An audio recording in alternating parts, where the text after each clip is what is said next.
Let's see. The A's are leading the West. The White Sox and Royals are contending for the Central Division, and I believe that'll come down to the last series this year.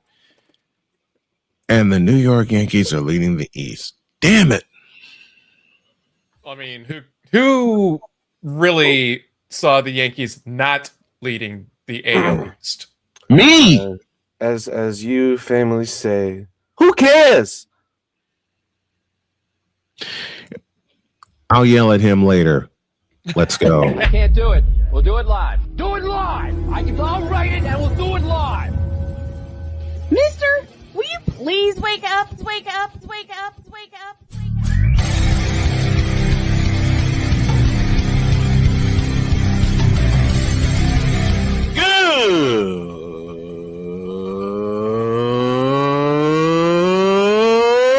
Good morning. Snowman here to all you Brock Purdy and San Francisco 49er haters. Shut up.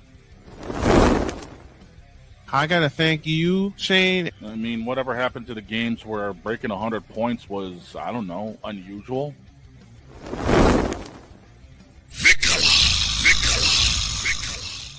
There was one word to sum up the All-Star weekend. Trays. Cause we take this job so serious. Splash Brothers, yes. Ray Allen, replace him with Steve Kerr. Reggie Miller, yeah.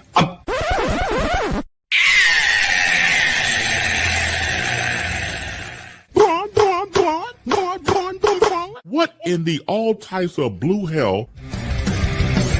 Don't ask.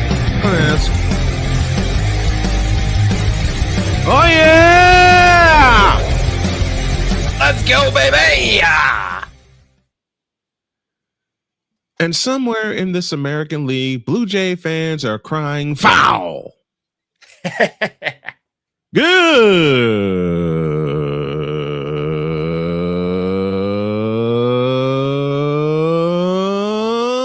morning. And welcome to the Taco Tuesday Napoleon Returns edition of Snowman in the Morning. Glad to have y'all with us. This first hour, of course, is powered by Invader Coffee, fuel for the fearless. And I'm out of fuel, so get some coffee and get a discount. And already the chat is lit up thanks to Ryan McCarthy, who will join us later. Lily Bolden is the first one to crack the seal. McCarthy comes next saying, good morning, Snow Crew. And I mentioned something about the Blue Jays and McCarthy's response, because the Blue Jays might be frauds. There's a long way to go. There's a long way to go. And then what I said from Napoleon just a moment ago, Blue Jay fans are crying foul. I couldn't help it. You know what? Spurs fans are crying foul. Royals fans are crying foul. Different reason. And McCarthy finishes off the chat for now saying, let him cry, Napoleon. Okay. In honor of John Sterling, we're going to open with a little baseball talk. And you see the fellow here dressed in Oakland Athletics gear. And yes, Oakland Athletics, because I'm old and I'm old school. The A's are the only team in the American League West with a 500 record or better. What? And what's even weirder, I look at the run differentials for these guys. The A's were outscored by 10 runs in total. Yet somehow they're the ones leading the West? I don't. The West is upside down. The West is upside down. I hold the aerial. The West is upside down. Get out of my head, man. I mean, come on. It's true. How do you look at a team that has been outscored by 10 and they're the ones they're leading and they're the only team with a record over 500. The record over Second 500. place Mariners are 2 games back, and they're the only ones with a positive win differential. Well, let me explain it like this. You're one of, let's see, 1, 2, 3. You're one of 5 teams in the AL that are over 500. That are over 500. Yep. Guardians, Tigers, Yankees, and Rays. Everybody else in the AL under 500. are under 500. And it ain't the guard. And forgive my old schoolness to my on-screen son Droid. It ain't the Guardians. It's the Indians. It's the Indians. I know it's the Indians, but it's the engine. Yeah, you're right. It's the engines. I'm calling it like it. Look, because the 4-letter network will forever be in front of us unless we call it like it is. It's the Bring back Chief Wahoo. Hey, listen, the 4-letter network will not forever be in front of us. Not if I got something to say about it. But I need to make an apology to the folks that were looking forward to the premiere of Monday Night Baseball. We ran into a lot of scuff last night. And I want to thank the fans that reached out to me after I signed off. They're looking forward to the premiere of SMSN, which will be tonight. Game 2, the Minnesota Wild and the Colorado Avalanche. 8 p.m. is your face-off time, probably 8:05. So we'll be on air at 7:35 with the SMSN pregame show. Why you got to do it on the day that I work? Huh? Excuse me?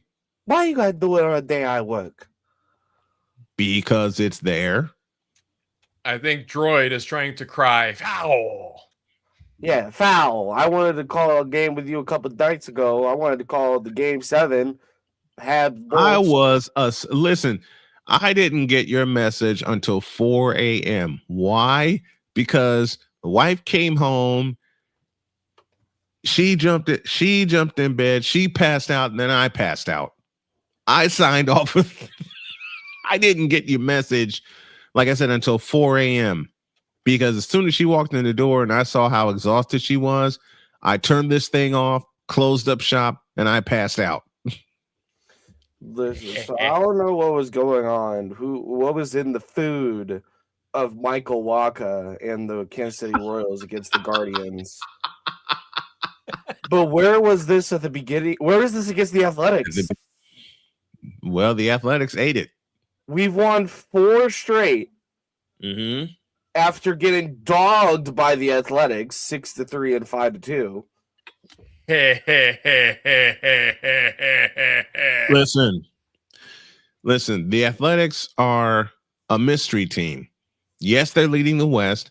Yes, they're one of 5 teams in the American League with a record above 500. I believe they also have the shortest outfield wall in the entirety of the MLB yes, right now. They do. Yes, they do. Man, why could I'll get in. My thoughts Michael about Waka. Waka. Yep. That's usually my joke, but Droid made it for me. That's why he's my son. That's why he's my on-screen son, folks. Now I'm gonna say something that's probably gonna make both these guys turn upside down. How hot are the White Sox right now?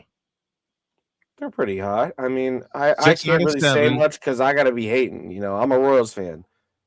It's in my blood to hate the White Sox. I'm happy that we went to Kauffman Stadium and gained a split because for 2 games, we didn't put up a single run against you guys. I'm not. Why? We're supposed to be sweeping a team like y'all. Supposed on paper, we're the best team in the AL Central, but on paper means nothing when we can't score runs. You know what's weird? The first game, and I had a fear of the first game of how it should have, in my mind, turned out. Because when we did our predictions early in the year, I did not see this coming for the White Sox. I've got to totally admit that. I did not see this coming. And we gained a split in Kansas City. The first 3 games of the series were all 2-0. 1 for the White Sox and 2 for the Royals. And then the White Sox won the last game of the series and we gained a split. And I'm going to be honest with you. I think that series sent us on our way.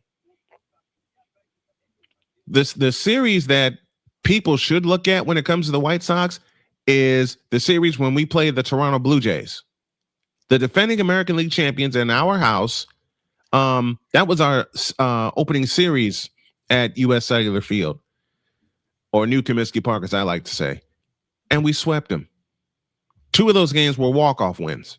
The thing I find crazy about the Royals is that if you were to say this team a few months ago was a team, you would have been like, "Are you sure that's not an all-star team?" You sure about that? Bobby Witt Jr. You sure about that? Miguel Garcia, Michael Walker, Chris Bubich, Salvador Perez, Vinny Pasquantino, Jack Caglione. All I got to say, all of them are star players, and yet we still can't win a game to save our lives. I think George is trying to say the utter blasphemy. The utter blasphemy that we can't win a game. Royal. Meanwhile, still in the Central Division, I know the standard supposedly is Cleveland and Detroit, but y'all better watch out for the White Sox. They can play. They are hot right now. They have won. I'm not watching out for nothing. Shut up, Droid. And look, I'm taking it. I'm taking it and running with it. If it happens that we fall off a cliff before the All-Star break, then so be it. But I like how this team is. White Sox. Shut up, Droid. Like how this, shut up, Droid. Or make you go sit in the corner. I like how this win yourself. But in all seriousness, I like how this team is coming together. Munetaka Murakami. Wow. And the Yankees wanted to sign him, but the White Sox got it first. Here's the thing that's like crazy about that player. So if y'all remember that clip in the World Baseball Classic, people said, quote, what the is this? He's giving him his dead zones when Ohtani was giving him pointers. Yep. And sure enough, high fly ball deep to right field. Murakami is out of here. Yep. He now is tied for the American League lead in home runs with 14 with, of all people, Aaron Judge. Let me say that again. Munetaka Murakami is tied for the American League lead in home runs with the one and only Aaron Judge. I smell home run derby with those two. Oh, is that what that smell was? Yeah. Are you sure that's not barbecue? I'm smelling barbecue. Well, that's you. You're around nothing but barbecue. Speaking of, sipping on my Dickies barbecue pit cup. Of course. Of course. What other team to y'all has been a surprise in the majors? The Cardinals. Yes. Last year they were near dead last in the NL Central, and then all of a sudden they're second, only 2 games behind the Cubs. See, I'm gonna cuss. I will not cuss. I will not cuss. Oh yeah, the Chicago sucks. Look, I don't want to admit aloud that the Cubs are in first place in the National League Central because I really don't care. But dadgummit. I think another team that's kind of been a surprise. How are the Nationals second in the NL East? Because the Nationals can play baseball. Dude, the last time they played baseball was when they won the World Series. In 2019, I know. And that was such a weird year. Can we talk about how much of a weird year 2019 was? In the immortal words of one Charlie Slows, who's the radio voice of the Washington Nationals, remember where you are, so you remember where you were on October 30th, 2019, when the Washington Nationals finished the fight. Because remember, they started that year with a 19-31 record. So let me get this straight. In 2019, the Nationals won the World Series, the Raptors won the NBA championship, and the Blues were Stanley Cup champions. All were underdogs. All were near dead last in their respective conferences. And I believe all 3 clinched Game 7 on the road. I believe that to be true. Ooh, McCarthy's got a good one. The New York Mets, the worst team that money can buy. Well, yeah. Actually, I need to make a correction. At least 13-22 record. I got to make a correction. All 3 teams did clinch on the road, but all did not play a Game 7. The Raptors clinched Game 6. on the road in Oakland?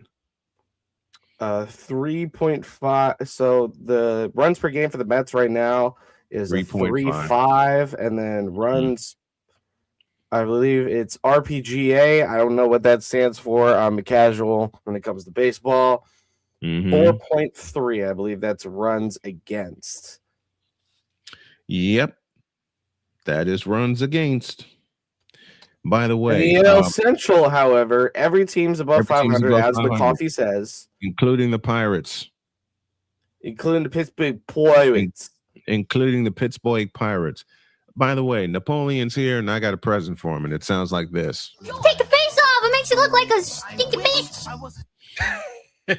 You want to know how the Rockies are playing right now? Do we really? There is one word to sum up the way the Rockies play. Trash. I think Snowman caught what I was trying to do. Yeah, I know. Cause ain't nobody calling me, texting me, delete, which is paging me, asking me, are the Rockies still trash? We're going to a break. We need it. Coming up next after the break, we will have a fun conversation with Ryan McCarthy, aka Coffee with McCarthy, and then later on, the international supervillain, absolutely. And then after that, that'll take us to the top of the hour. And then when we come back, we'll talk more baseball. We'll talk NBA playoffs. The Wolves score an upset, and the Sixers are the Sixers. We'll talk about all that when y'all get back. Here he is, back in the shotgun. Takes a snap, steps back, throws to Jesus Christ. Wrong button, boss. We're back. Wrong button. The Mets are falling down. The Mets are falling down. Hi, area. The Mets are falling down. We'll go to a break. This is Snowman in the Morning. Back in a deuce. This is Snowman in the Morning. Drew Willingham. In this case, yeah, you put the blame on Kyle Shanahan for apparently not preparing the team enough for the overtime rules, supposedly. Cole Johnson. Peyton was considered the winner, and he was the darling of all darlings for Gerald. With a special appearance by Tyrone Alizé McDummy. Ain't nobody calling me. Text. Delete! Join these two football enthusiasts as they give you Total Football Talk. Live every Monday at 4 p.m. Eastern, 3 p.m. Central on the Sertoba Media and the Comey Media YouTube channels.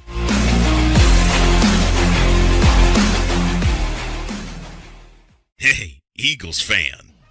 Join my man Cool McCain and a host of others as they break down every single game, every single week in an objective manner, and also from a fan's perspective as well.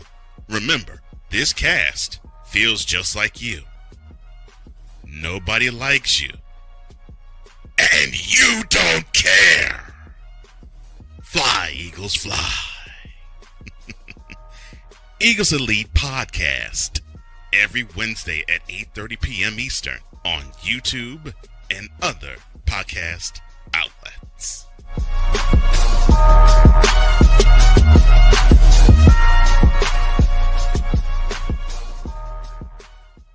From the hills of Santa Clara to the legacy of the stick, this is where red runs deep and greatness wears gold.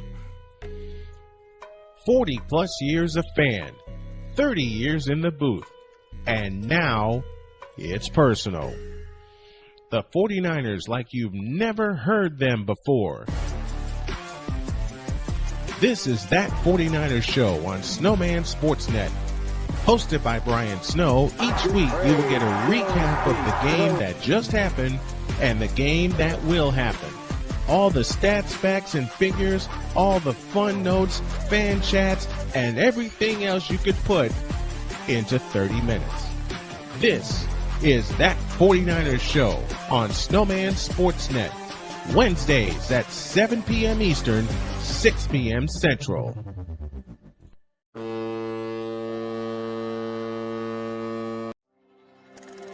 This is Snowman in the Morning. Join Ryan McCarthy. I became a Jets fan because Kermit the Frog was my favorite Muppet because he was green, and the Jets wore green. That's how I became a Jets fan. And Dustin Henry. ESPN is cashing all in on let's pay a few personalities and we'll just kind of fill in the gaps. As they walk you through all of the world of sports from their perspective. The Albany Empire, it's a literal circus. No credentials required. Where, Ryan, say the tag. Where you don't need a press pass to talk sports. Every Monday at 8 p.m. Eastern, 7 p.m. Central. On YouTube and where you can find all podcasts. Oh, yes. The tradition, the pageantry, the spectacle, the history, the slut. Wait. I gotta rep my brother's stuff right. All my DMV soldiers, stand up! And welcome to the Commander's Gridiron Report. You want your commanders to be repped right? Well, D. Willie is your man. Commander's Gridiron Report. Every Tuesday at 11:05 a.m. Eastern, 10:05 a.m. Central. On the Sotoba Media YouTube channel. Music by J. Cool. Where my soldiers? Right side. Commanders. Where my soldiers? Left side. Join the transporter to Hades. Your butt and gut becomes one. Join the reformer of hooker whores. This is my daughter, Placenta Booty Johnson. Join the bronze god. Whenever you are in distress, take off your baseball cap and throw it in the air. Join your very own superhero of broadcasting, Chris Bass. So whatever color crayon they get, they palm it and do two circles, and that translates to, I can beat up black people. As he takes you through the week's paces in Baseline. Live every Saturday at 8 a.m. Eastern, 7 a.m. Central, Pacific Time Zone people, just stay asleep when this is on live and just catch the recording. Oh, I'm sorry. Exclusively on the Chris Bass YouTube channel.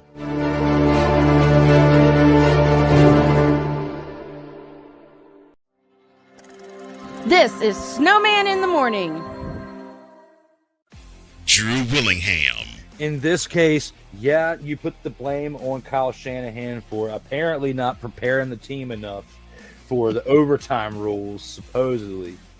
Cole Johnson. Peyton was considered the winner, and he was the darling of all darlings for Gerald. With a special appearance by Tyrone Alizé McDummy. Ain't nobody calling me. Text. Delete.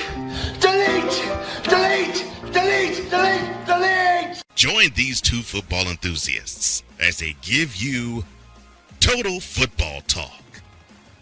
Live every Monday at 4 p.m. Eastern, 3 p.m. Central on the Sotoba Media and the Comey Media YouTube channels.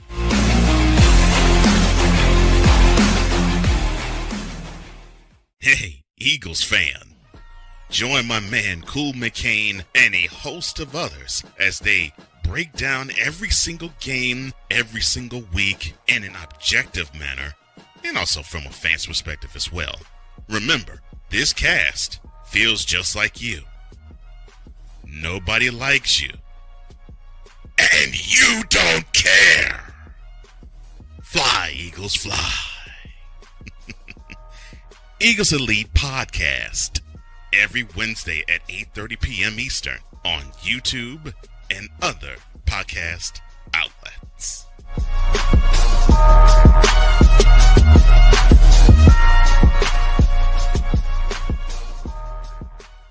'Cause we we take this job so serious. Nacho fry. Would you like a nacho fry? Would you like a nacho fry? What in the all types of blue hell? This is Snowman in the morning.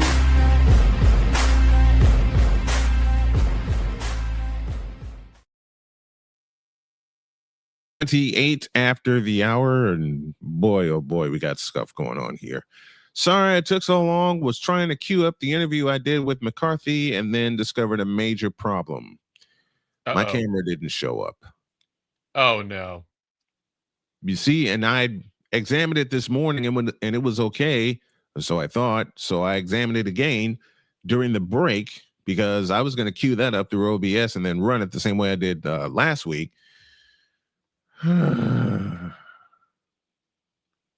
Breathe, boss. I'm breathing. I'm breathing.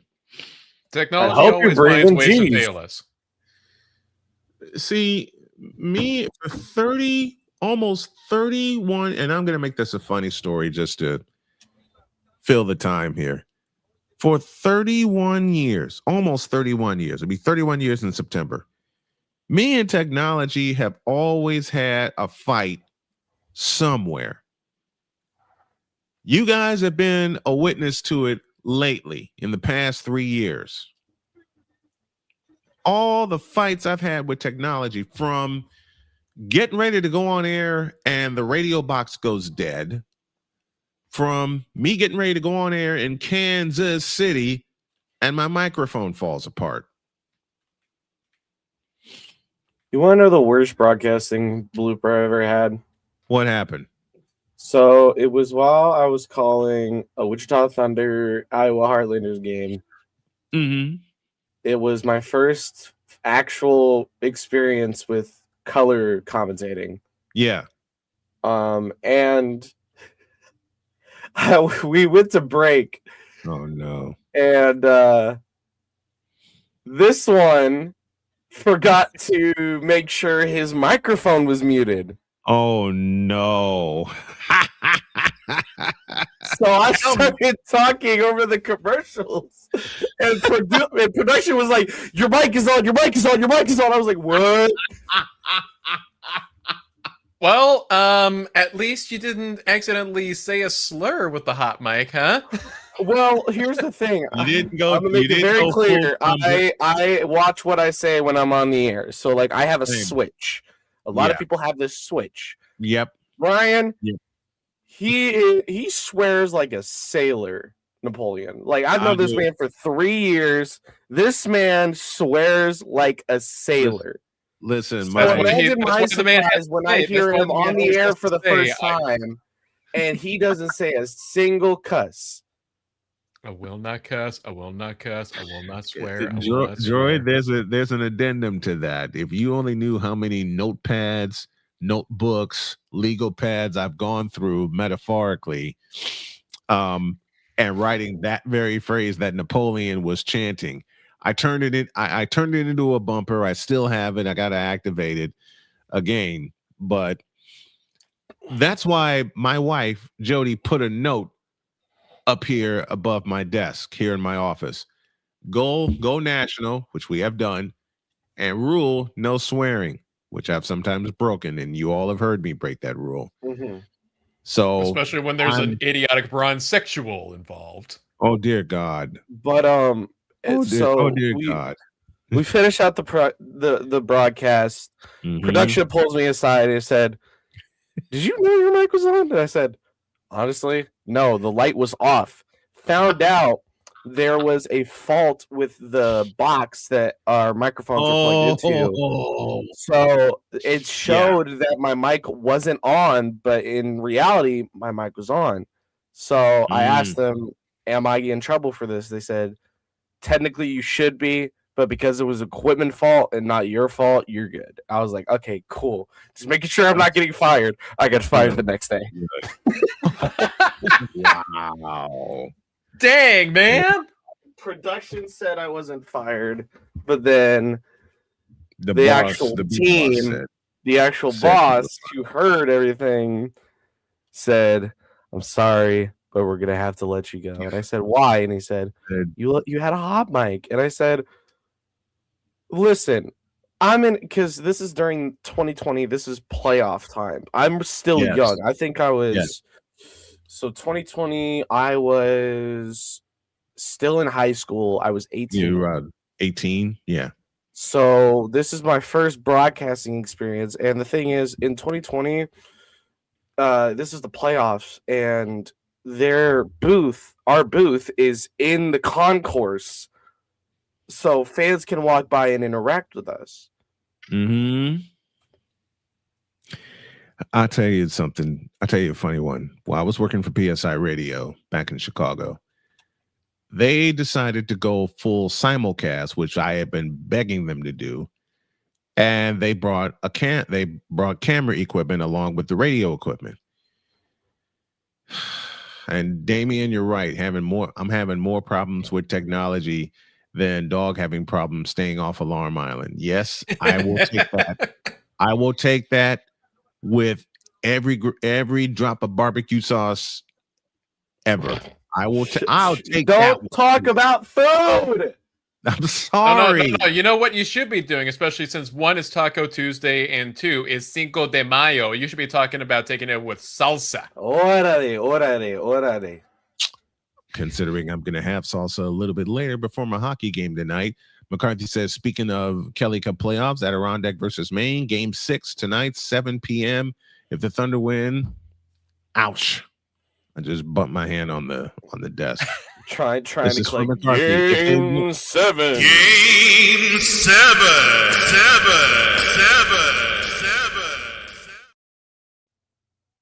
The legend of Cole Johnson lives. Okay.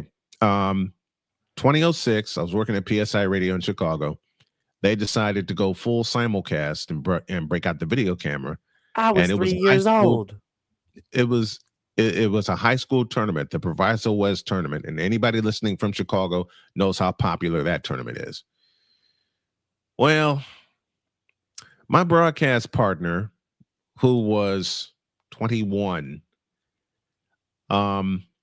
Big Boss said, "You're calling the bulk of the games because we need an experienced voice." I can dig that. My partner was so excited, and I can feel his excitement. And I wanted to get excited with him because we're both calling games. And I said, I can't do it. I got to mentor this kid. Well, we get to the third game of the first session. It's gone to double overtime. Team leading has the ball, and they're just standing at midcourt. And my partner, bless his heart, wanted to say they are going to make sure that they eat clock with each possession. Oh, no.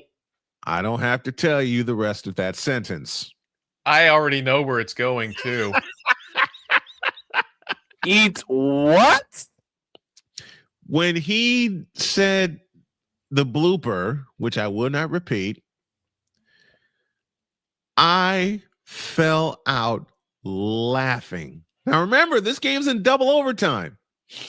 The team that held the ball, everybody's tired. Everybody wants to just go home. Exhausted. I mean, first session, we started at 8 o'clock in the morning.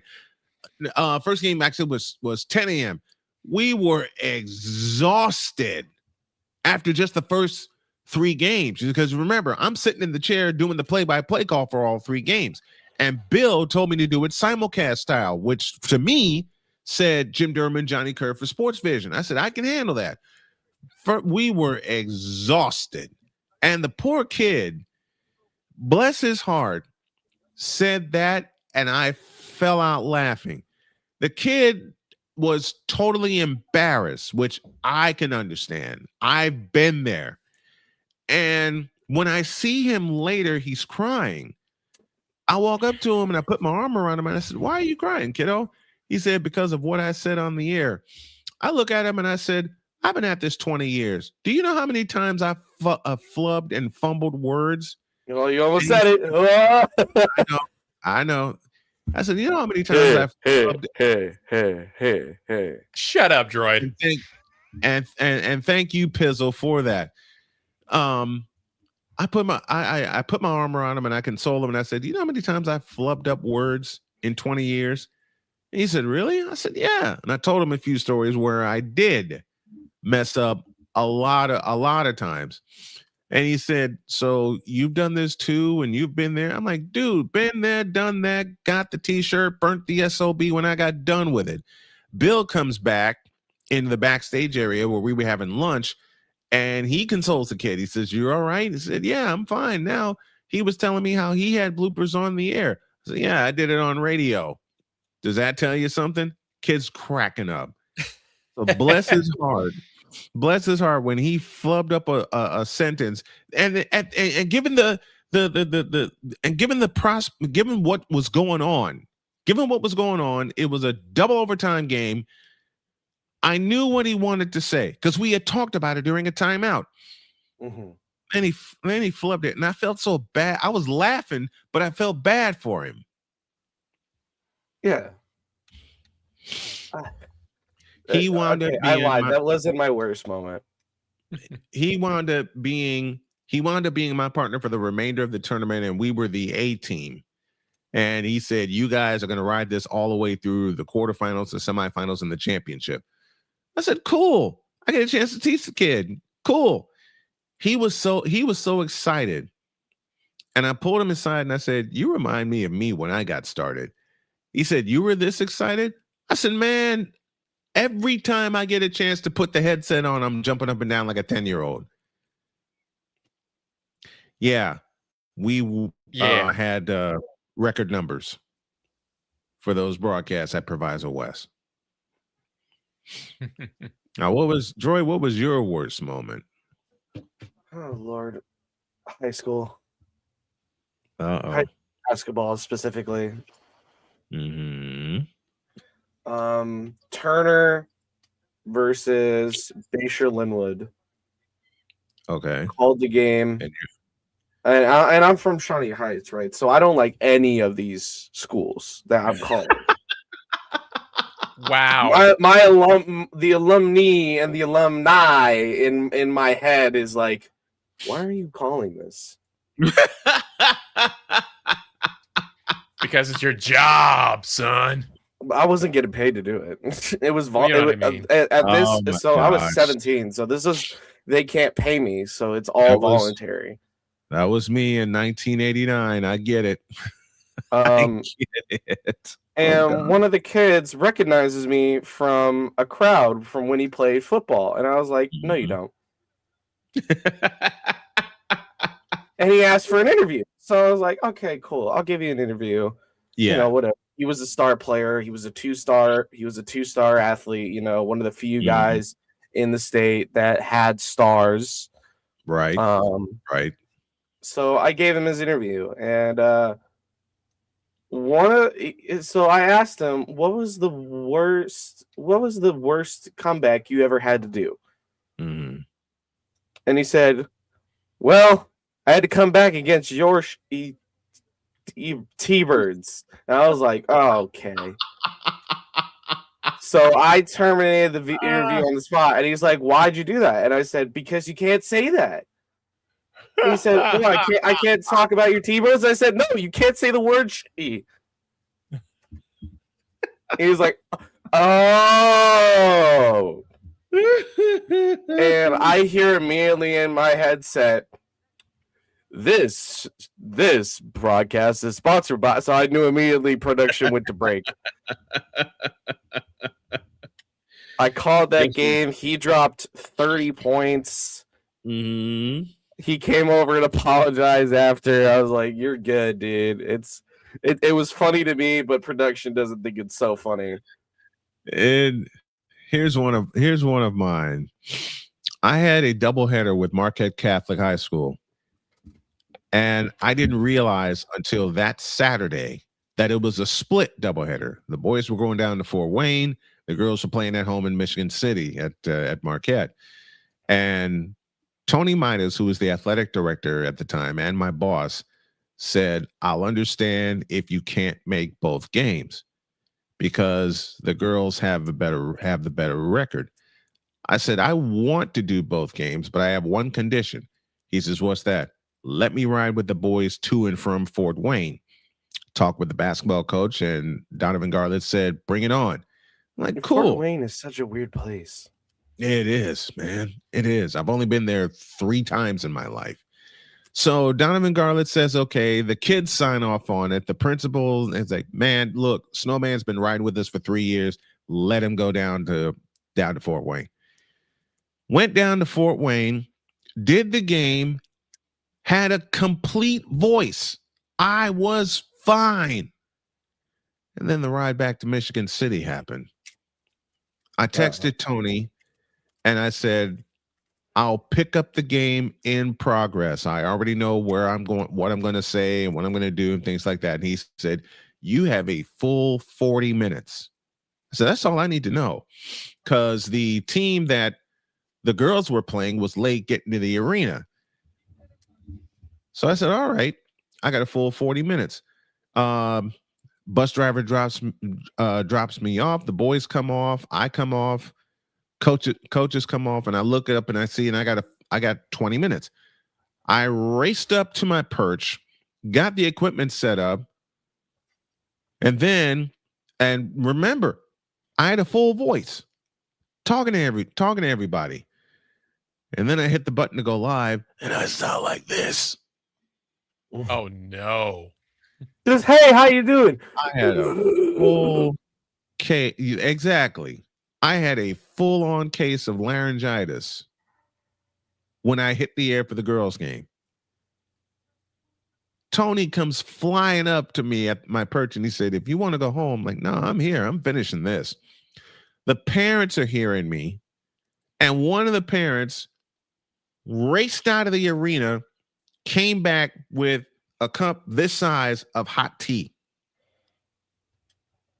And I'm sitting there going, what? Like, we heard you on the air. We heard you do the boys' game. Figured you'd need this.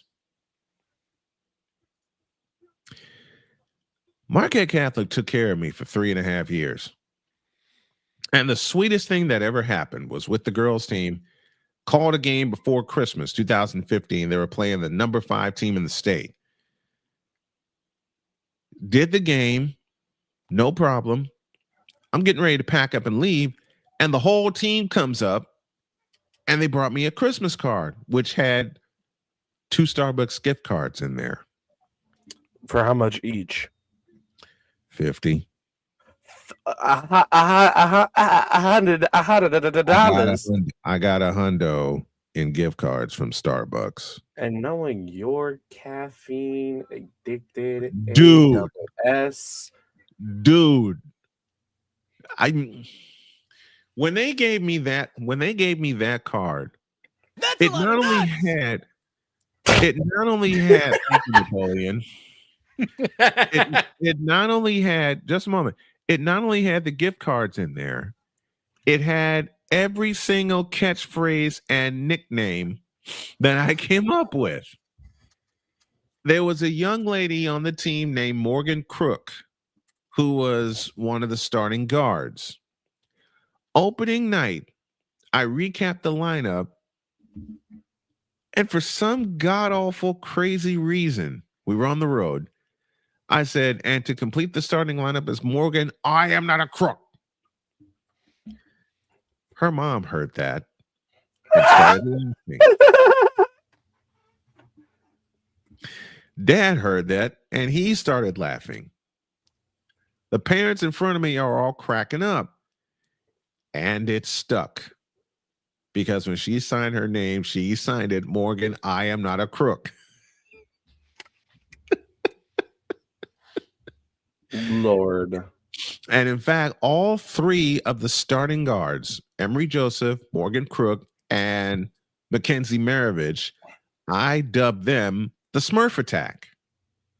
That's how they signed the card. They all signed their names with their nicknames, and they put a sentence in there, we are the Smurf Attack. Listen, Brian, when you've been doing broadcasting as long as you have, you hear interesting things. Oh, God, yes. So I ask you, sir, what Yes, is sir. the worst name you've ever had to say on the air?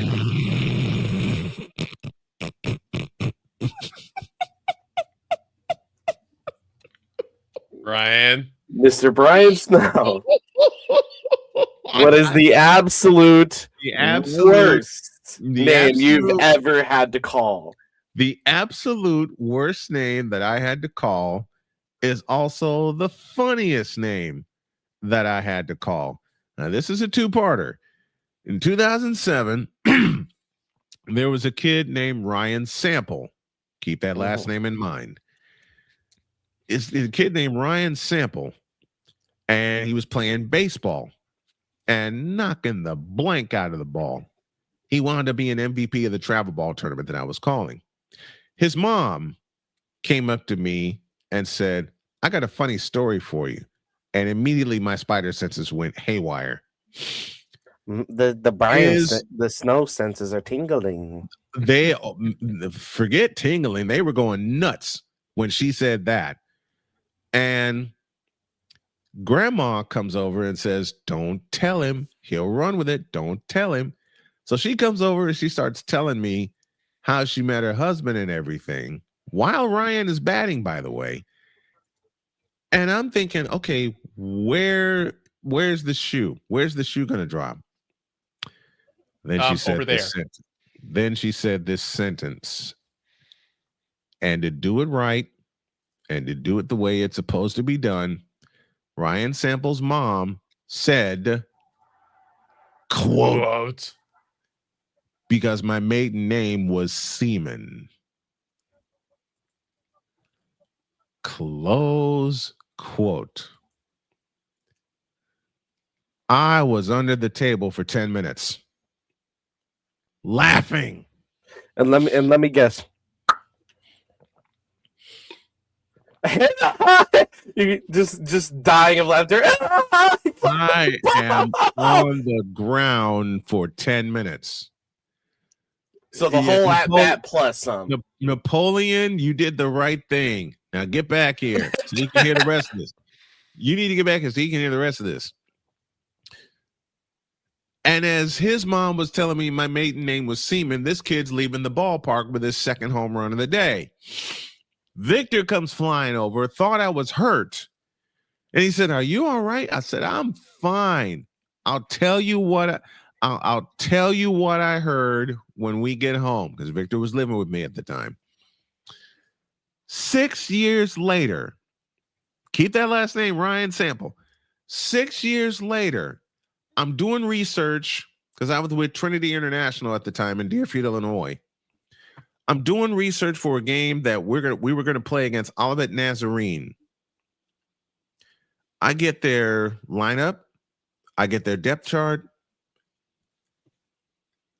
and I look at Olivet Nazarene's quarterback, and it was none other than Ryan Sample. Oh, man. I called Victor. I said, Victor, you ain't going to believe this ish. He said, what's that? I'm doing research for this weekend's game with Olivet Nazarene and TIU. Yeah. You want to know the quarterback's name for Olivet Nazarene? Yeah. What?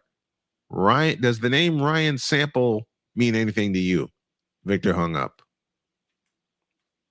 Called me back and he said, excuse me, could you say that name again? I said, the quarterback's name is Ryan Sample. He hung up again, called me back, and he goes, is that the same Ryan Sample? That's the same. Seaman Sample. And then Victor says to me, you know you love headlines on Jay Leno. Yes. He says, what if that headline beat you to it? She told me it made the headlines on Jay Leno. And if I have time today, I will play it for you. He said, you got to be kidding. You got to be kidding. I said, I'm not kidding.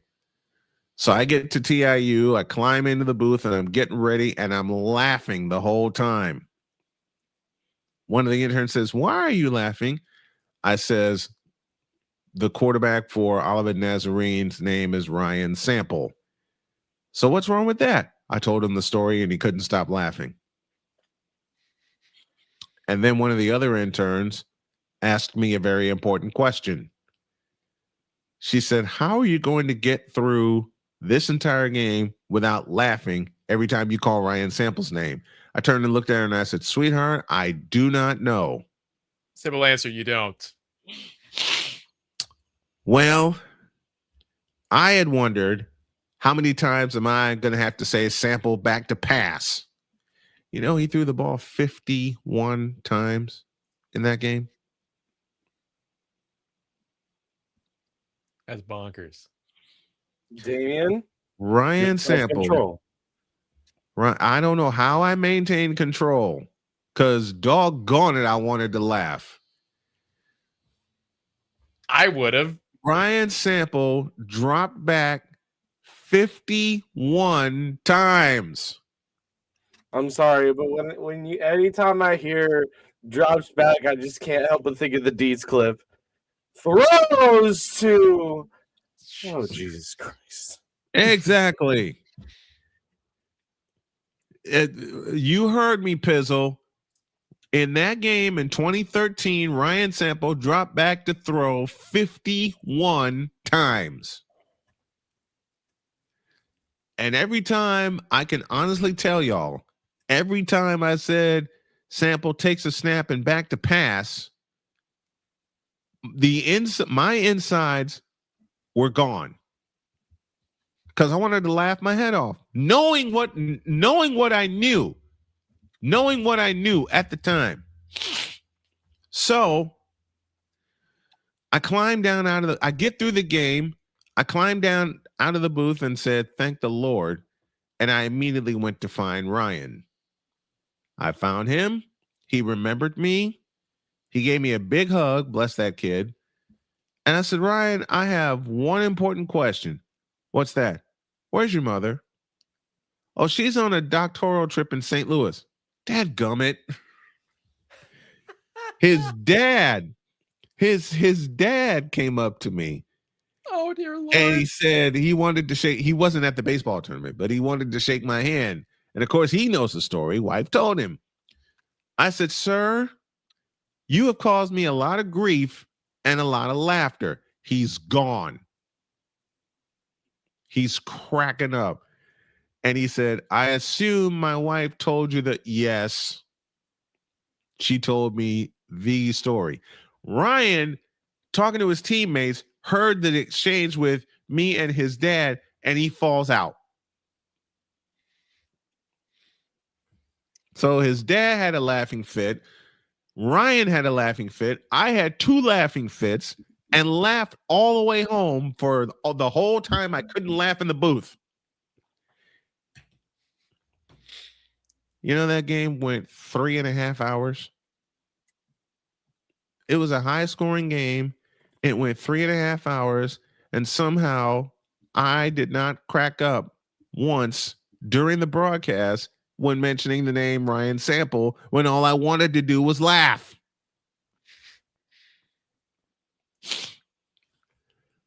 And some people are thinking, the utter blasphemy.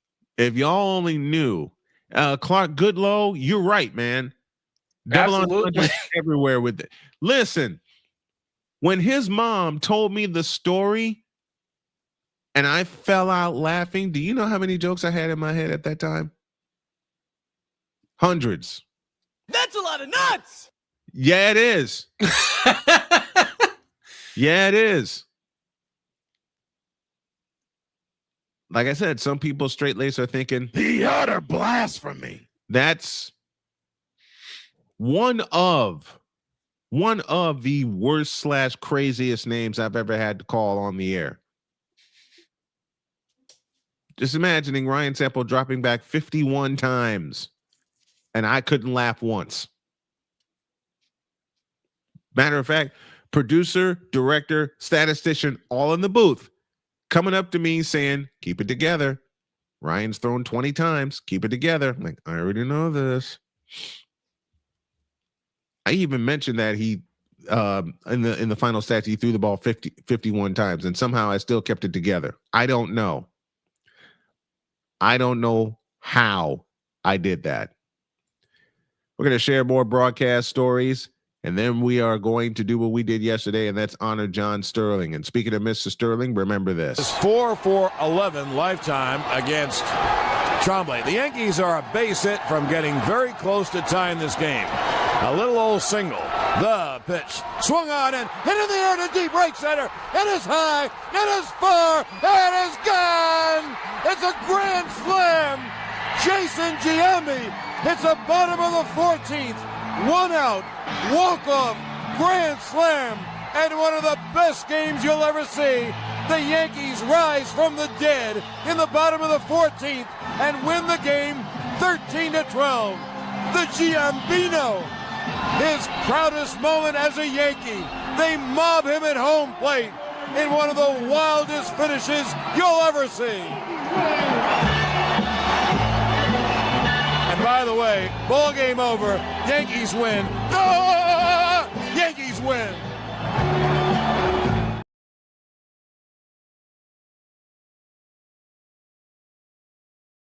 Win. Mood it. No, I'm not.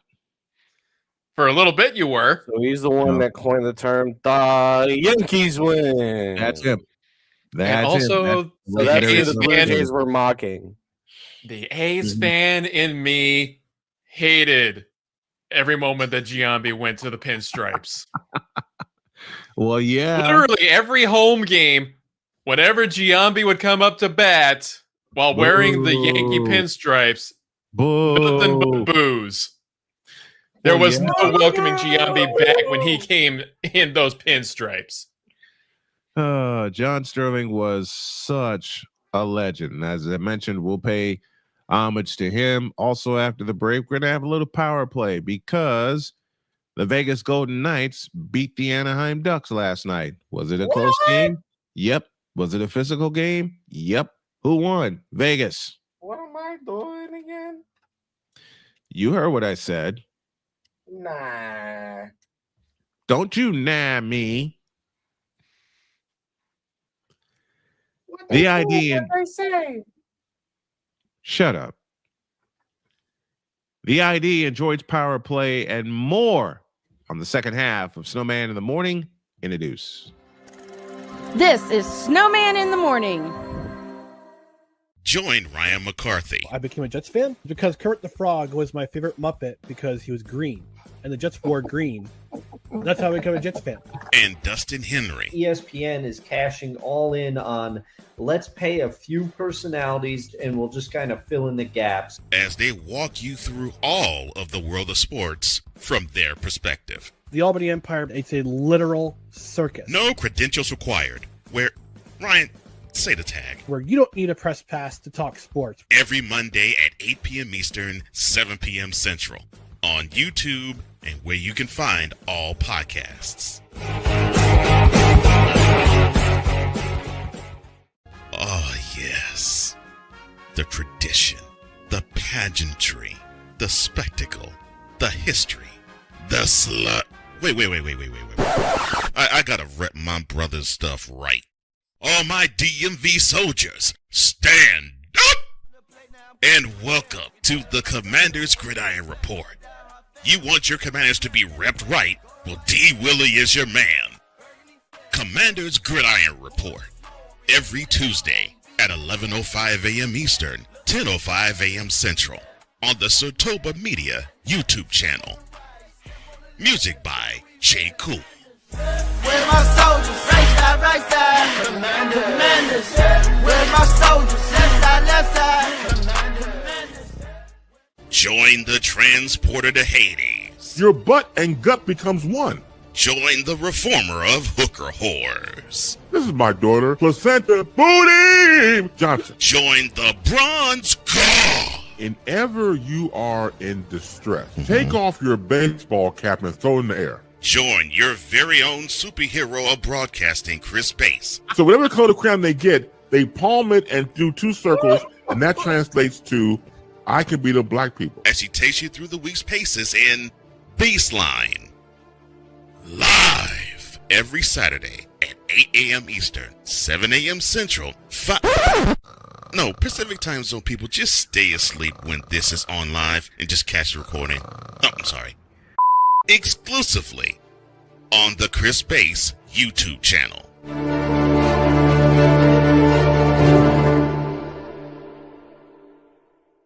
Cause we take this job so serious. I'm on Alarm Island. Give me them cocks! Okay. What in the all types of blue hell? This is Snowman in the Morning.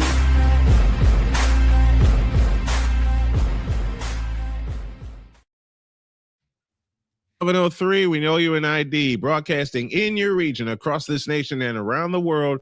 This is Snowman Multimedia, the Snowman Multimedia Sports Network, WJKS in Indianapolis, Indiana, WIRU and WBWS in Chicago, WHDR in Durham, North Carolina, and KJBS in Phoenix, Arizona. This is Snowman in the Morning. The utter blasphemy. Take your face off. It makes you look like a stinky bitch. Lovely to see you, lovely. Skill issue, Callie, soundboy. Ball goes Binted, Caleb Williams. This is filth. Boat goes Binted, Genevieve Yoso.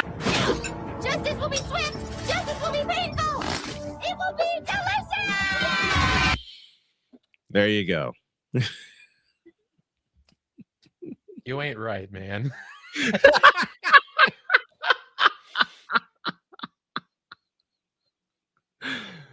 Why am I not right this time? You know why. No, I don't. I just did what you asked me to do. I didn't ask you to put me in there. Sure you did. Shut up, Droid! Shut up, Droid!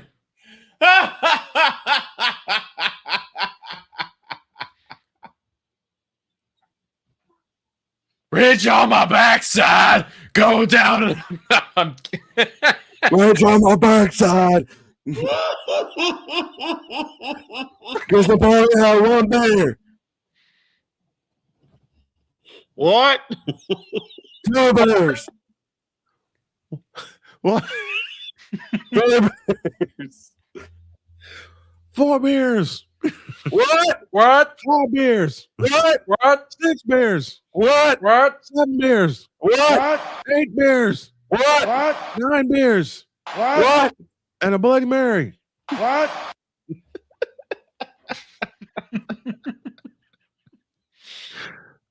I'm going to. I'm just getting started. I'm going to turn that into a bumper. I swear to God, I am.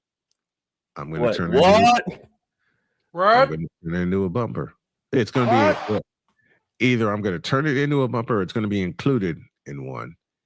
And also this week, I plan to start doing the video station IDs. Holy cow.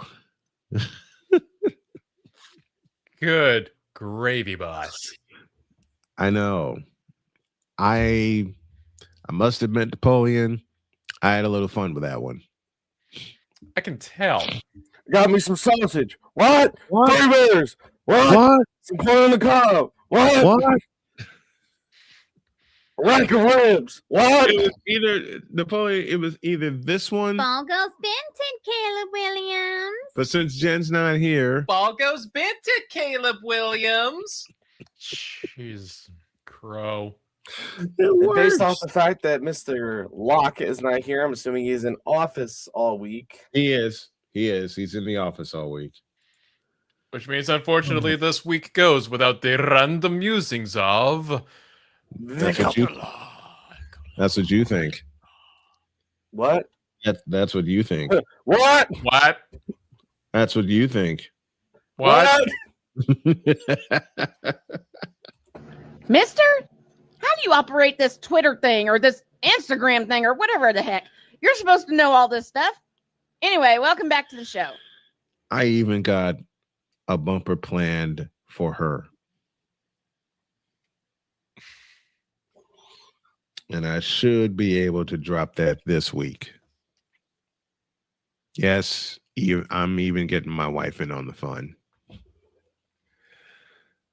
Oh, You do not have, but I'll definitely say you don't have enough clips of me to do anything with me. That's what you think. Oh, that's Nancy not what I lets out think. the That's evil what I laugh. know, That's what you sir, think. because while Shane's on Alarm Island, I'm on Coney Island. Joy, I found 2 good clips of you. What, that's Fry, Eagles, Fry? That's all I need. He said, Damien says, damn, no Fry, Eagles, Fry this week. Once again, that's what you think. Boom, boom, boom, boom, boom, boom, boom. Fry, Eagles, Fry. On a pan right next to me. Wait. Fry. Hold on. You are not contacting Deb Witkiss for that, are you? No, he's getting the song ready. I'm getting the lyrics. He's getting our instrumental and he's getting our lyrics. I'm telling you, if Deb ever hears this, she's gonna. She'll hear it during picks. She'll hear it. Okay. If Deb hears, she's going to listen. I know the lovely Deb Witkiss, and she is going to hear this, and she will have couches for everybody. She'll have 3 couches for me because I came up with the second verse of this stuff. And this, folks, this is all off of a blooper that happened. When Victor was so excited to talk about the Eagles, he said the wrong thing. Now it's become a thing, and it's hell. Here it comes. Fry, Eagles, fry in a pan right next to me. Fry, Eagles, fry till they're golden brown. 1, 2, 3. Temp on low, temp on high, and watch our Eagles fry. Fry, Eagles, fry in a pan right next to me. Eagles.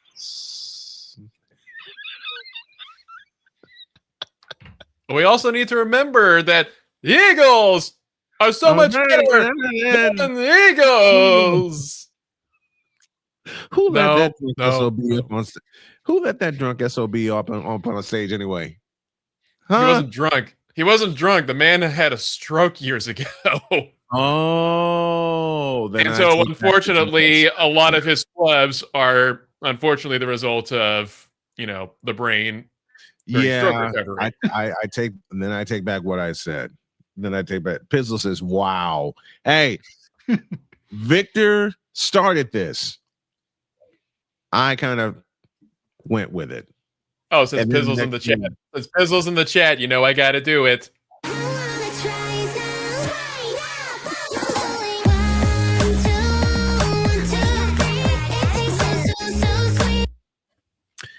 That song is going to be the death of me. I swear to you, that song is going to be the death of me. Because whenever I'm editing here in studio and I flip on Spotify, that's always, and I mean this, for the past 3 months, that's always been the first song that flips. That's always been the first song that comes up. Pineapple.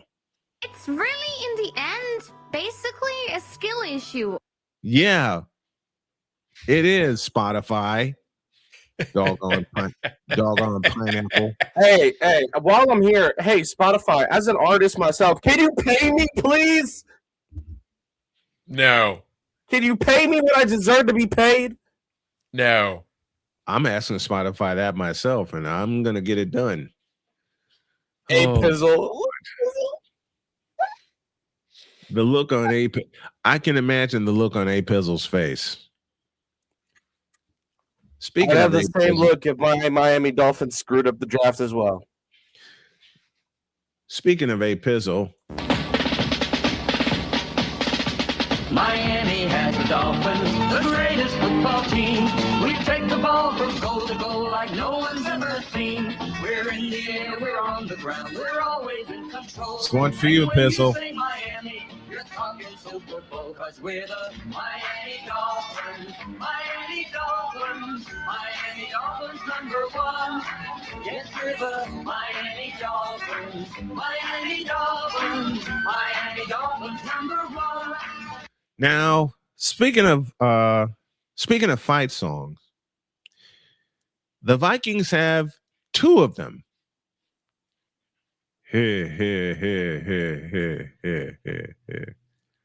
When good things happen, you hear this.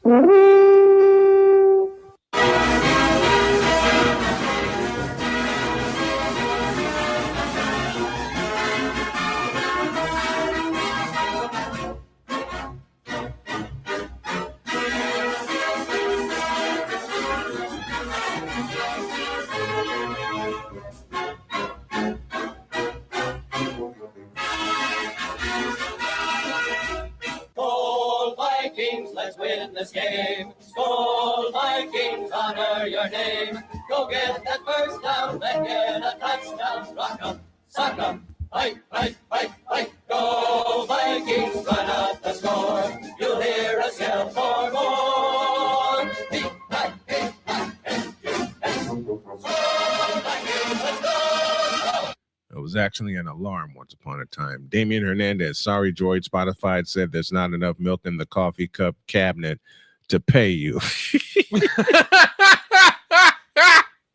Clark Goodlow with a good ear. Ain't that the Houston Oilers fight song? Yes, it is, sir. Yes, it is. But when things are not going right for the Vikings, you hear Paul Allen do this. On the first day of Christmas, the Vikings gave to me another ass kicking. On the second day of Christmas, the Vikings gave to me 2 yards per carry and a giant size butt whooping. On the third day of Christmas, my Vikings gave to me 3 points versus the Giants, 2 yards per carry and a giant size butt whooping. On the fourth day of Christmas, my Vikings gave to me number 4 on the sidelines, 3 versus the Giants, 2 yards per carry, and another hurtful ass whooping. Then there's this one. On the 5th day of Christmas, my Vikings gave to me 5 bleeping wins. Number 4 was on the sidelines. We only had 3 versus the Giants and 2 yards per carry and another butt whooping. It's courtesy of KFAN in Minnesota. On the 6th day of Christmas, the Purple gave to me 6 injured starters, 5 bleeping wins. Number 4 on the sidelines, 3 versus the Giants, 2 yards per carry, and yes, you all saw it or heard it, another ass whooping. On the 7th day of Christmas, my true loves gave to me the 7th pick in the draft, 6 injured starters, 5 bleeping wins. Number 4 was on the sidelines. We had 3 versus the Giants, only 2 yards per carry, and an absolute butt whooping. On the 8th day of Christmas, the Vikings gave to me 8 ugly losses, 7th pick in the draft, 6 injured starters, 5 bleeping wins. Number 4 on the sidelines, 3 versus the Giants on 2 yards per carry, and a giant-sized butt whooping. On the 9th day of Christmas, the Vikings gave to me 9 months without football, 8 ugly losses, 7th pick in the draft, 6 injured starters, and 5 bleeping wins. Hold on. Victor Hedman. Breaking news. Yeah, we do. Victor Hedman releases a statement on social media. He took time away from the Lightning this season to focus on his mental health. Hey, dig it. Hey, dig it. What is the one thing I say is the most important thing in sports? What'd you say, Droid? There's one thing I always say is the most important thing in all of sports. And that is your mental health. Mental health. Mm-hmm. And Rondell Moore was the main reason for that. Mm-hmm. Rest in peace, Rondell Moore. You are missed. Yeah. Rest in peace, Rondell Moore. A story I love talking about. Eric Nadeau, the longtime radio voice of the Texas Rangers, took time away from baseball during their championship run to focus on his mental health. And when he came back, he sounded better than ever. And of course, he delivered the line, Rangers fans, you are not dreaming. Now to one of the best fight songs that I've ever heard. Oh no. Bane of my existence.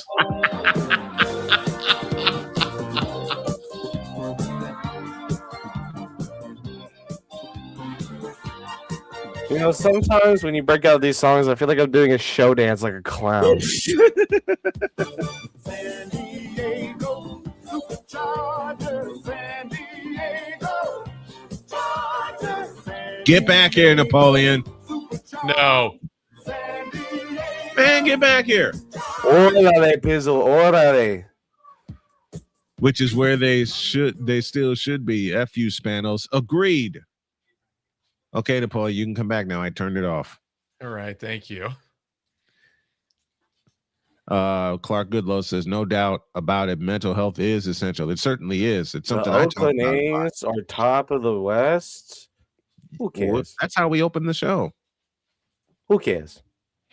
What do you mean, who Napoleon cares? does. Napoleon does. Who cares? Napoleon does. That's his team. They ought to I certainly don't care. They ought to blasphemy. Wait. I got to do this one. Napoleon, excuse me, not Napoleon. Droid doesn't care about the Oakland A's. That's a lie. I don't. You know why? Because here's the thing. The Oakland Athletics are the most irrelevant franchise in the MLB. No. They ought to blasphemy. Thank you. I say the utter blasphemy to that. They're not the most irrelevant franchise in Major League Baseball. That title Have they ever belongs to won a them. World Series? Yes, they have. When was the last time they won it? 1989. Hey, that you should stop right there. 19. There's your problem. All right, you smart Alec.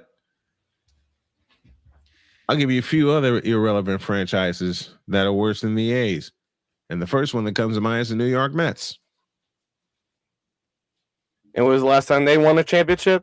1986. Exactly. 19. There you go. Droid's trying to choose violence. And all I got to say to that is... Well, the Rockies had never been to a World Series, correct? Say again? The Rockies had never been to a World Series, correct? Incorrect. 2007. When was the last time they were in a World Series? 2007. 2007, and who they lose to? The Boston Red Sox. You lost to who? The Boston Red Sox. They swept them. The Red Sox. The Red Sox. The Red Sox? Yeah, them. Oh, excuse me. How do you lose? Wait. Just a moment, Droid. Before you complete that question, I can tell you the most irrelevant franchise in Major League Baseball right now. They are the Cleveland Indians, aka the Cleveland Guardians. Who haven't won a championship since 1948. 19. There you go. But the A's are He relevant. really is trying to choose violence today, just because 19. It don't work because right now if the year starts with 19, you haven't been relevant in 20 years. Well, Droid's trying to choose violence, and it ain't going to work because all I got to say to that is the A's are on top in the West Division. Not for long. Who's going to overtake him? It's not going to be the Mariners, I'll tell you that. Don't answer that. Don't answer that. I'll tell you who's going to take it. It's going to be the Rangers. Because the Angels can't do it. They're the worst team in baseball next to the New York Mess. New York Mess. Leave that alone. That's for the Brooklyn Mess. Leave that alone. They share it. They hold hands and they share it. And they're both in New York. They're both in New York. The New York Mess and the Brooklyn Mess. Which one's the Shadow Realm, though? The Shadow Realm do they share belongs that? to the Brooklyn Mess. The Brooklyn Mess. Listen, I was talking to a friend about the Cleveland Browns of every sport, and I said the New York Mets, and they're like, The Mets? You sure not the Rockies? The Mets.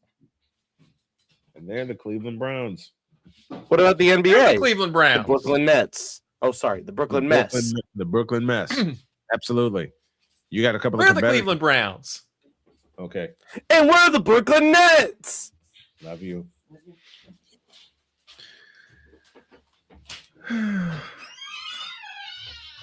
I feel better now. I don't think any team's in the same borough as the Brooklyn Mess. You know what? Okay, my heart's jumping up and down. I just got a kiss from my wife. Anyway. Should we go to break for a little bit? We better. All right. This is Snowman in the Morning. We will be back after this short message. This is Snowman in the Morning. Drew Willingham. In this case, yeah, you put the blame on Kyle Shanahan for apparently not preparing the team enough for the overtime rules, supposedly. Cole Johnson. Peyton was considered the winner, and he was the darling of all darlings for Gerald. With a special appearance by Tyrone Alizé McDummy. Ain't nobody calling me. Text delete, delete, delete, delete, delete, delete. Join these two football enthusiasts as they give you Total Football Talk. Live every Monday at 4 p.m. Eastern, 3 p.m. Central on the Sertoba Media and the Comey Media YouTube channels.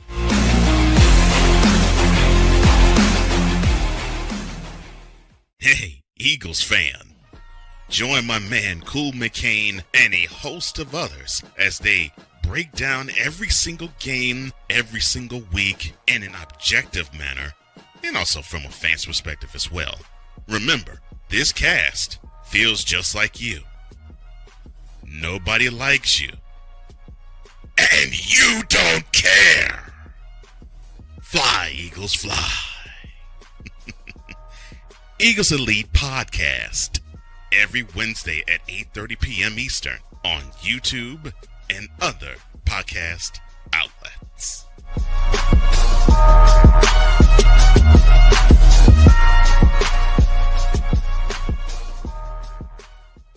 From the hills of Santa Clara to the legacy of the stick, this is where red runs deep and greatness wears gold. 40 plus years of fan, 30 years in the booth, and now it's personal. The 49ers like you've never heard them before. This is That 49ers Show on Snowman Sportsnet. Hosted by Brian Snow, each week you will get a recap of the game that just happened and the game that will happen. All the stats, facts, and figures, all the fun notes, fan chats, and everything else you could put into 30 minutes. This is That 49ers Show on Snowman Sportsnet. Wednesdays at 7 p.m. Eastern, 6 p.m. Central.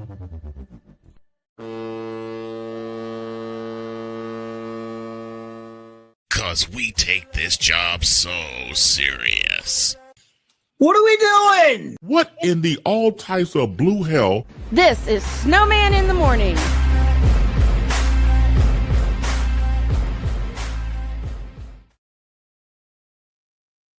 27 after the hour, and I think I'm okay now. Although I'm still kind of beat red because I got a kiss from my wife. Yeah. I gotta tell y'all, it happens every time. I'm not ashamed to admit it. I'm not ashamed to admit it at all. People ask me all the time, why are you smiling so much? Oh, no, that reason, her name's Jody.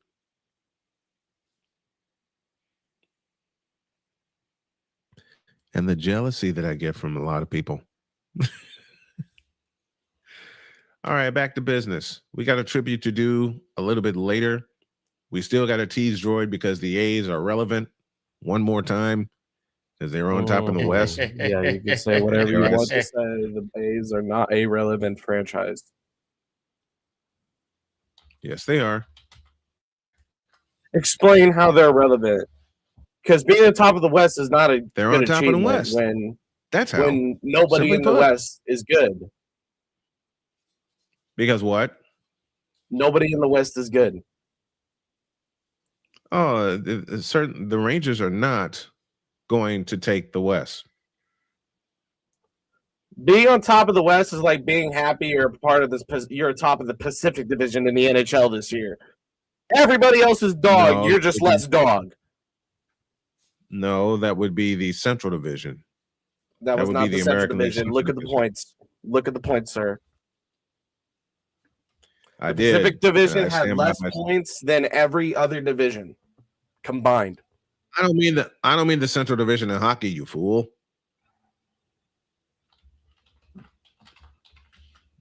I did not mean the. Well, you gotta Central remember Division. when you're saying that with the context given, you know what that sounds like.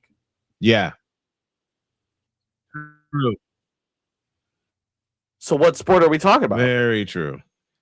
What I'm trying to find is John Sterling's best calls, and I believe I found them. Some of these will feature the great Michael Kay, who is Sterling's partner for a very long time. Susan Waldman, of course, was his part. You know what? I found it. I found the one that I wanted. All right. We're going to see in tribute to one John Sterling, we are going to see his icon. We're going to see a lot of his iconic home run calls for the New York Yankees. And for those of you who don't know, John Sterling passed away yesterday at the age of 87. He wanted to be the voice of the Yankees since he was 6 years old. And in 1989, he finally got his chance, and he did not waste it. 36 years as the voice of the New York Yankees. And even if you're not a Yankee fan, you will indeed recognize some of his calls. And now, courtesy of the New York Yankees, courtesy of Major League Baseball, MLB Digital Media, and all the teams involved. And McCarthy, you're right. Michael Kay paid tribute last night on Judge's home run in the first with his iconic, "It is high, it is far, it is gone." And he also used a couple of nicknames, the Judgian Blast. And he also said, here comes the Judge. So again, here are a few of, before I play it, I have used John Sterling's home run call a lot in the past 10 years because it's the one that fits. For me, that one and "It's a Goner" from John Rooney are the two that fit, you know? And I mean, I said, I may not be a Yankee fan, but I was heavily influenced by one John Sterling. And remember, this is a guy who did television for the Atlanta Hawks and the Atlanta Braves for the longest time. Anybody remember the Rick Camp game? July 4th, 1985? May have that call before we get out of here. But here we go. The best calls of the New York Yankees from the legendary John Sterling. 1-0 Seattle, bottom of the eighth. 1 out, no one on. Here's Bernie. It'll be a 3-2.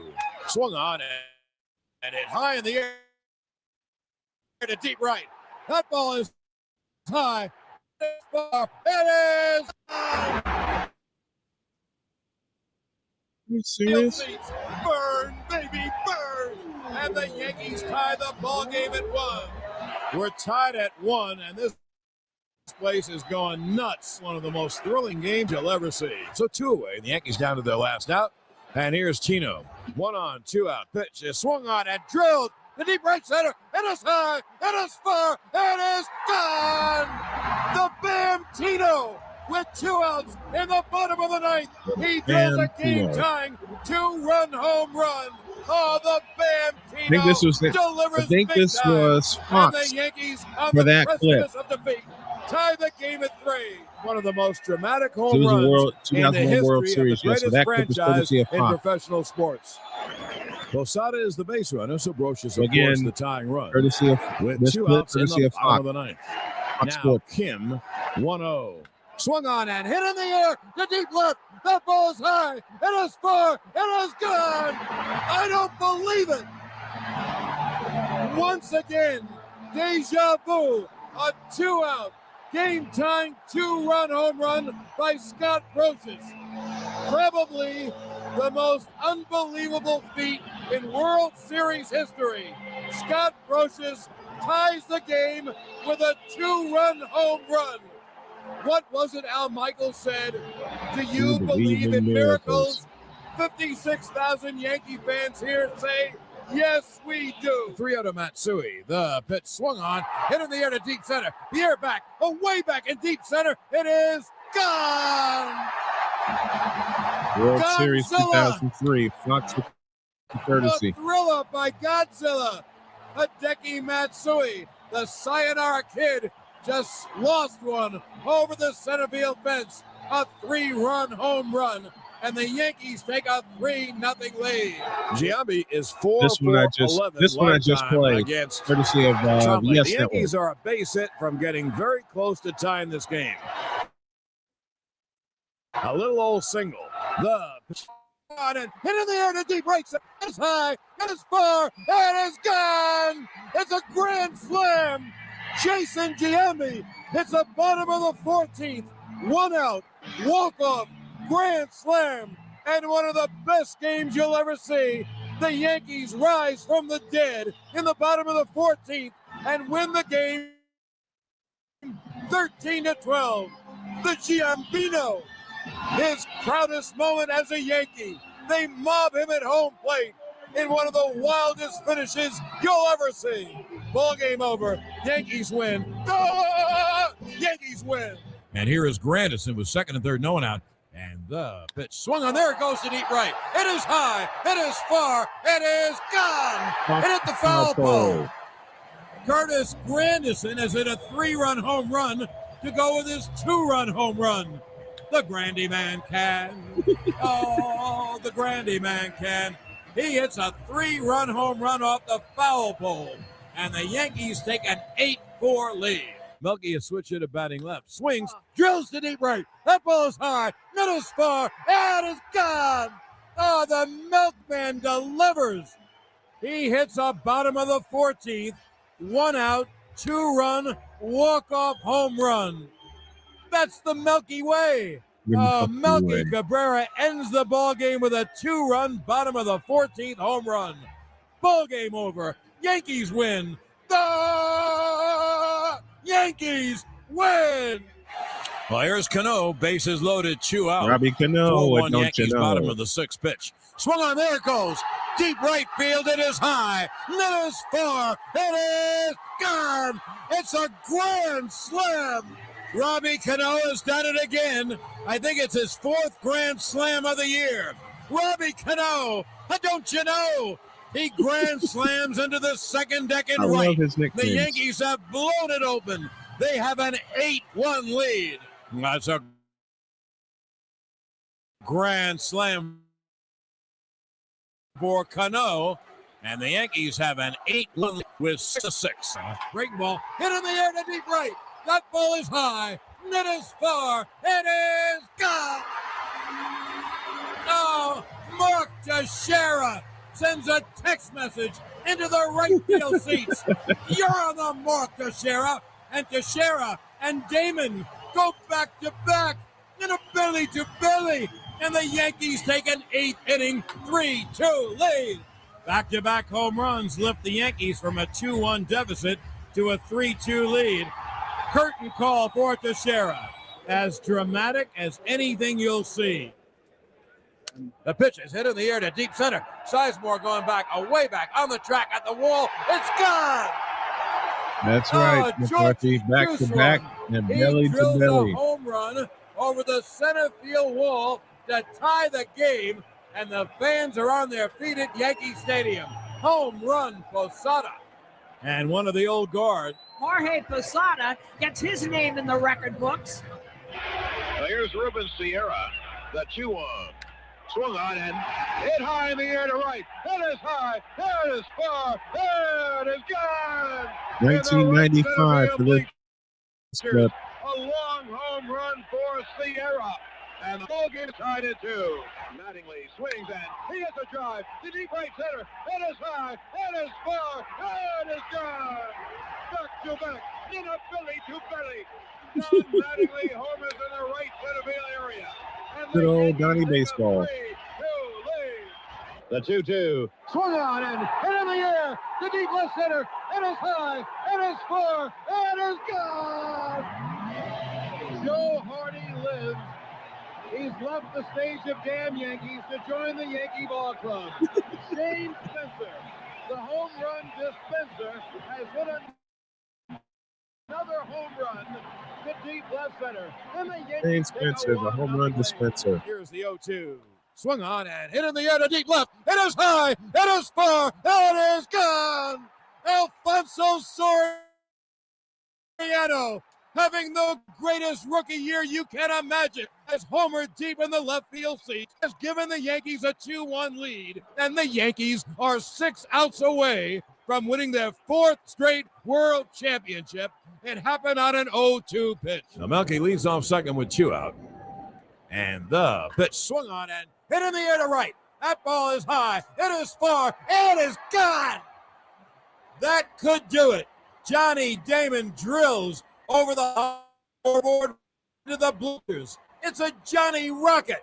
A 2-run blast for Rocket. Damon. And the Yankees take a 7-1 lead. And deals. Swung on and hit in the air to deep right. That ball is high. It is far. It is gone. In the second deck, Ichiro, the Yankees' rising sun, says sayonara in the second deck in right.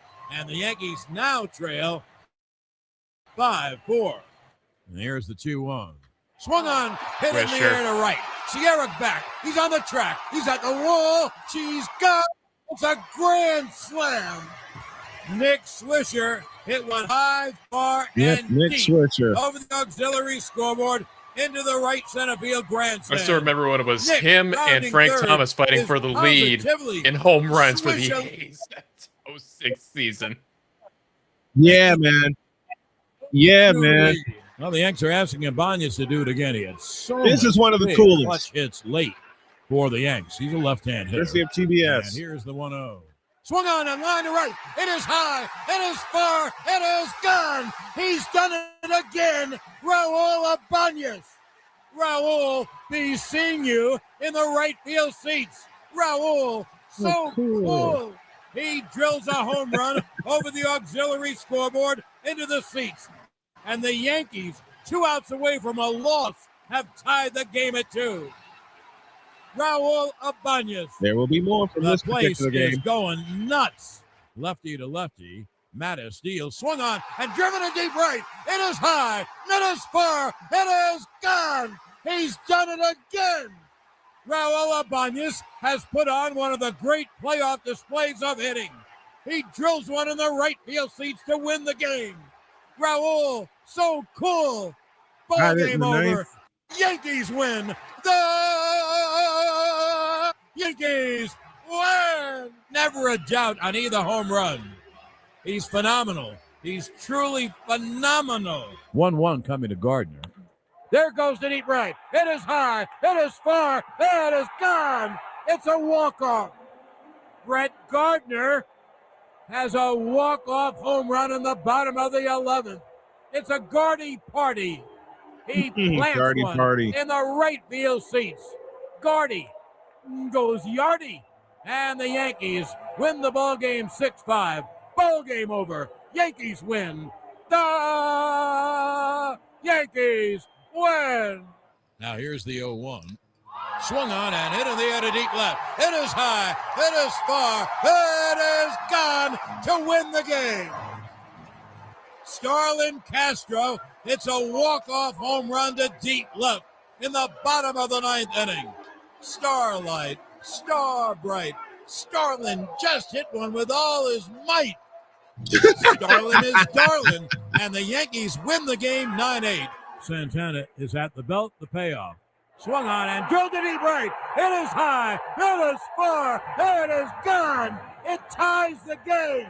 Didi Gregorius hits a 3-run home run in the right field seats. You know this one, Ryan. Yes, indeedy.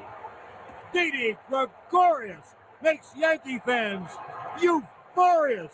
He hits a 3-run home run to tie the game at 3. Lots.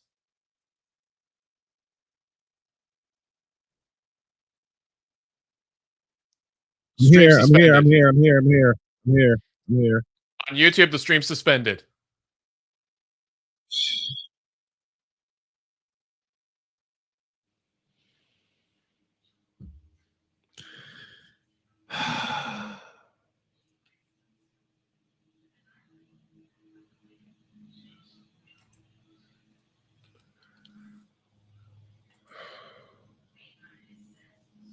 Thanks for catching that.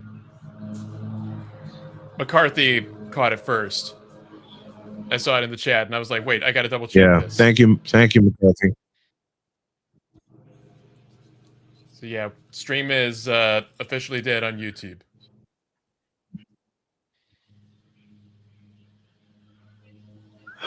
Suspended for policy violations because frick you, Major League Baseball.